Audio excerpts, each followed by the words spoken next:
Backpocket presents Golden Nuggets. There are golden nuggets in every podcast we do. Here are our 3 golden nuggets. Enjoy.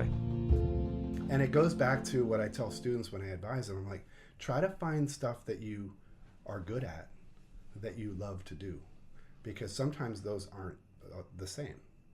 For example, engineering. I was really good at it. I just didn't love it. And the other part of me, I'm a drummer and I love it, but I'm not that good at it. You know, not good enough that it could be a career. Sure. So when you can find the things that you love, that you are good at, that to me is what I was looking for. So I went to MBA school to learn marketing. I'm like, oh, this stuff is cool. And I like marketing. The one that I really found, though, it took me till I was 50, was teaching. Mm-hmm. Like, I love it. And I also think I'm good at it. And when that's the case, I mean, that's where I'm at right now. I'm the happiest guy in the world. I mean, I love my job. You are not looking at a miserable person. Like when I drive to the St. Paul campus at 6:30 in the morning for my 8 o'clock class, I just have a big smile on my face driving east through 94, coming through downtown and all that. But it took me a while. It took me a while to figure it out. So I kind of was bouncing around, just trying to figure out, what do I love that I'm good at? Mm-hmm. And finally, when it happens, it's one of those, you'll know it when you see it. It's like, I didn't know it when I saw it. I guest spoke a couple years ago for Volo's class. Okay. I think it was Steve's class. And I'm like, God, if I could figure out how to do this for a living, this is good stuff. You were a guest speaker in his class, yeah, so and that led to becoming a teacher. Exactly. Volo and I worked at Caribou together, and he goes, he's teaching integrated marketing, communications, and he goes, hey, I need someone to kind of punch the digital, which we joke about that, punch the digital. Like week 7, I would come in and do digital, and I really enjoyed it. But after I did it a couple of years, I'm like, this needs to be its own class. And so we got that teed up at St. Thomas. They let me have my own class. I remember it was like Thanksgiving weekend, and we were trying to get the class approved for the spring. And I remember Professor Heyman. Did either one of you guys have him? I wasn't able, no. Oh my gosh, he was awesome, crazy guy, right? Smartest guy I think I've ever met. I remember him calling me on Thanksgiving weekend and said, "Good news, bad news.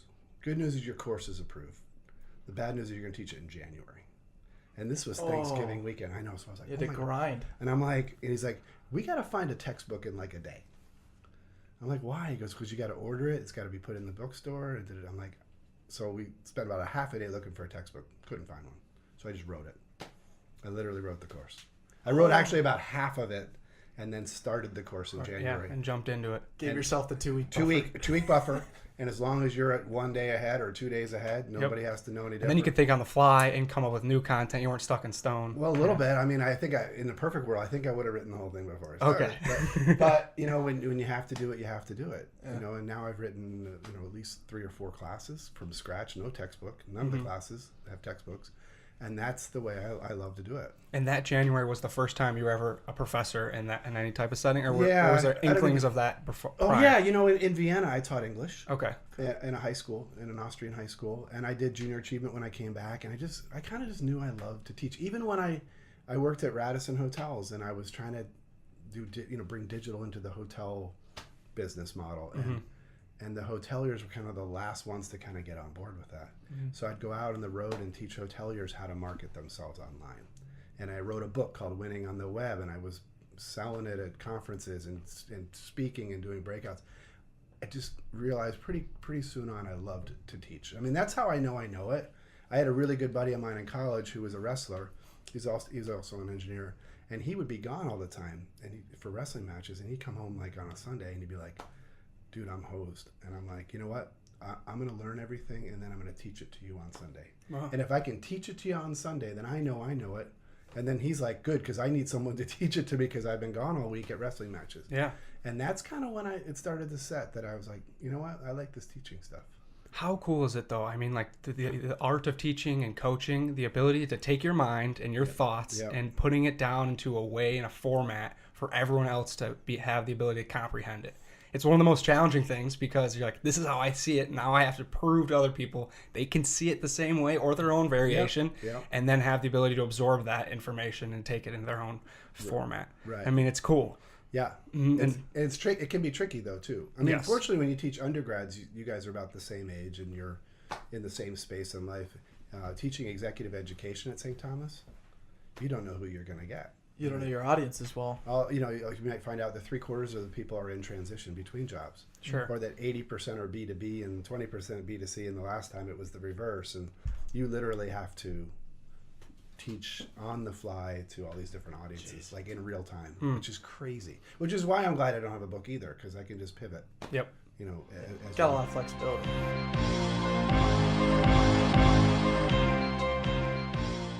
Absolutely. Social media can get it brings the truth out of every single person, whether you're using it or using it as a business platform.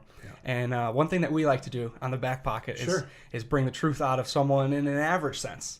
So this is our core question, a question we ask every guest. Okay. What is your average quality? And we kind of framed it a little bit in the show notes. But it's something you do well at times, and other times you don't do it as so well. At the end of the day, this is your wildly average attribute, habit, emotion, something along those lines. I know exactly what it is. It's this balance of learning and teaching, where we always say in digital, we go to bed smart, we wake up dumb, because the things change so fast. And if I'm in a period of time where I'm doing a lot of teaching, then I'm not working as much with clients. And where I learn is with the clients, because we're doing things and we're trying things and we're tweaking and we're researching what the opportunities are. So when I'm in those windows, like with the Super Bowl, like, in the summers, I could really dig in, or even in January between semesters, really dig in. And we learn so much on the fly with digital. But then when I get into the heart of the semester and I'm not doing much client work and I'm teaching, stuff's flying by. Things are changing in the marketplace. And then I've got to wait till kind of the summer to sort of get, immersed in it again. So I'm constantly in this balance of teaching what I know and learning what I need to know, and teaching what I know and learning what I need to know. And unfortunately, I can't do it where I give like 3 days a week to learning and 2 days a week to teaching. It actually worked a little bit better when I was an adjunct. I only taught one class a semester. So I was literally working, full time with clients, and then I'm just able to which is when I wrote all the classes for the most part. Right. Now it's harder when I'm teaching full time, because I teach 2 undergrad classes and MBA class, so I don't have much client time left. So constantly in that balance. That's the bugger. And it's very humbling, and with digital it's really hard, because again, you go to bed smart, you wake up in the morning dumb, and you gotta be willing to admit that your stuff's old, and you gotta break it and learn the next thing.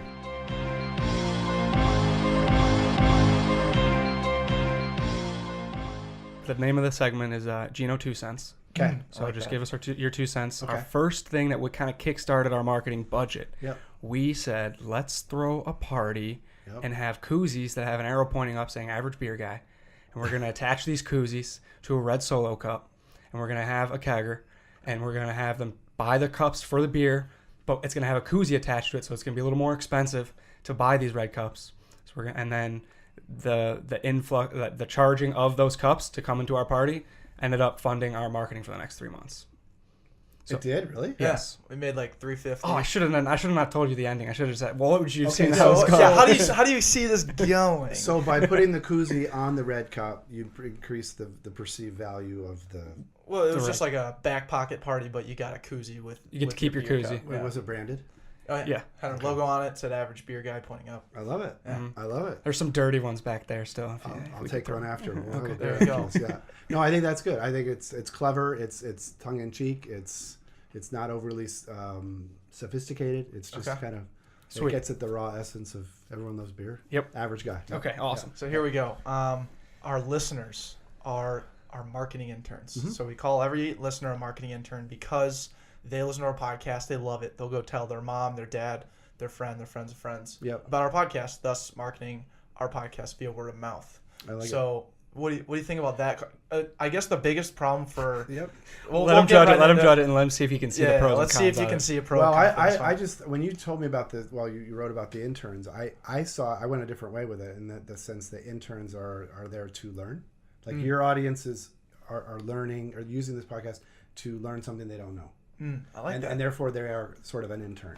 Right on. It may not be being paid because there's a perception that they're still in the learning mode. Mm-hmm. So that's why I thought you called them interns, is because we're trying to learn something more than we know today. Yes. To improve our market value, if you will. Love that perspective. Yeah. Because we're like, put it on your resume, because you're listening to the Back Pocket. You're an intern now, and you're marketing it to your neighbor. Well, and you're learning. Yeah, in an interview, then they say, "What experience do you have?" Well, I've been an intern at Backpocket. I always tell my students, like, this is your story to tell. Tell it however you want. I mean, it has to be obviously accurate, but if they're part of this community because they're trying to learn, I think you got to tell that message. So I think it works.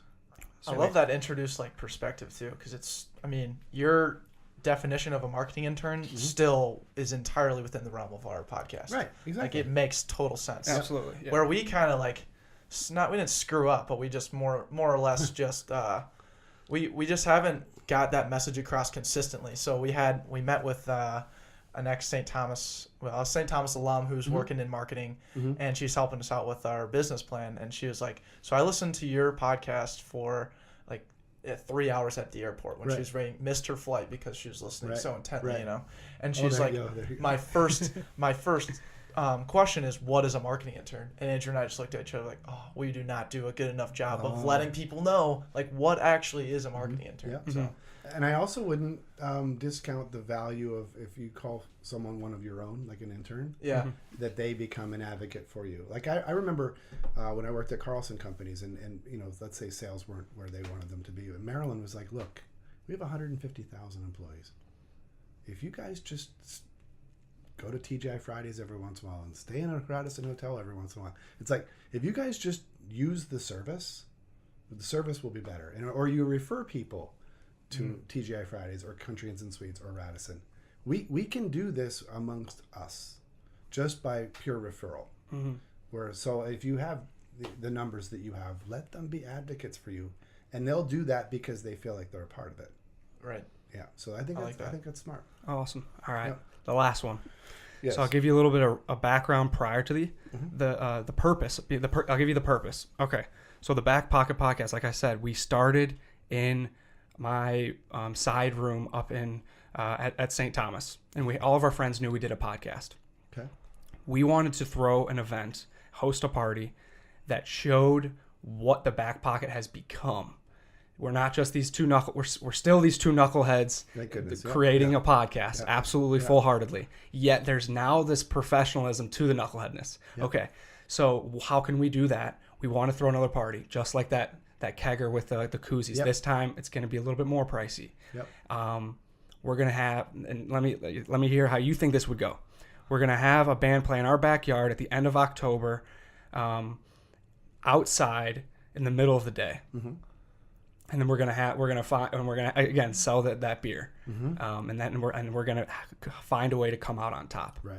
How do you see that going? I love that because the backyard band parties are a thing of the past, and I think it brings back this notion of community, and that community can become part of your advocacy group. I mean, it's funny, when I turned 40, my wife said, "What do you want to do for your 40th birthday?" And I'm like, I don't know. She goes, think about it.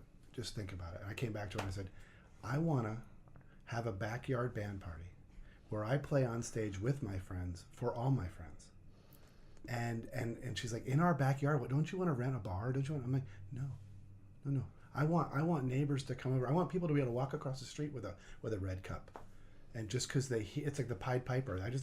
I want them to just hear that something's going on that's atypical, and they want to be a part of it. What happened that night? We had people that our neighbors that live behind us that we've never met for 5 years showed up. And the woman's like, I have a son, he'd love to babysit your kids. He became our nanny for 2 summers. And he was on the other side of a fence. So this notion of a game changer backyard band party that brings people together, live music, cops coming, it's awesome. I mean, I had the police coming during the sound check. I'm like, if you think this is bad, wait till in an hour. And we had it. We actually called it GINOPALOOZA. We had it for a couple of years. It was awesome. Oh yeah, it was turned into awesome. A recurring event. Yeah. I mean, we're doing the Evite, and all of a sudden I just send it out. All of a sudden, it's like one of those commercials. Like all of a sudden you see RSVP. I'm like, all of a sudden we had like 380 people coming, and 200 of them were kids. I'm like, oh my gosh, But you know what? We got to do it, and we did it for a couple of years, and it was awesome. And people say to this day, like, when are you going to bring GINOPALOOZA back? And for good reason, we didn't keep it going. Okay. as those same kids get older, and now okay, so you gotta be a little careful. Yeah. But I think it's awesome that you kind of break the mold and have this non-traditional thing that brings people together around music and beer.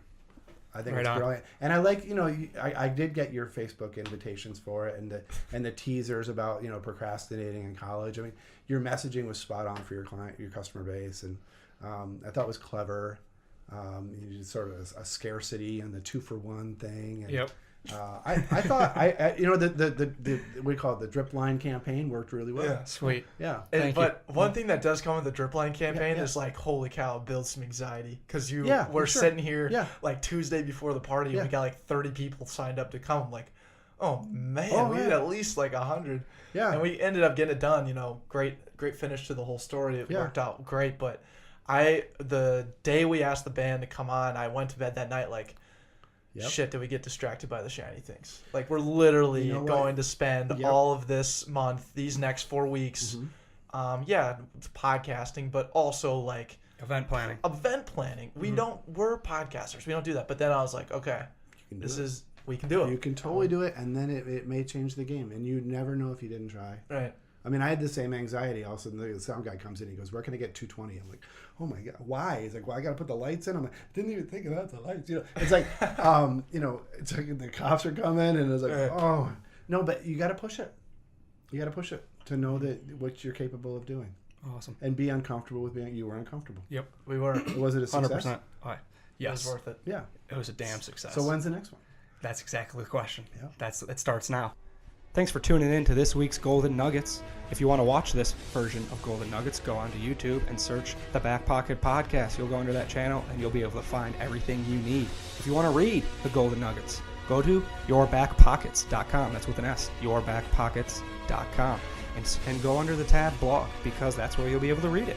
If you want to interact with us, go on to social media, the Backpocket Podcast on Instagram, or on Twitter, _the Backpocket. You know the drill. Interact with us. We love your interaction. Take care.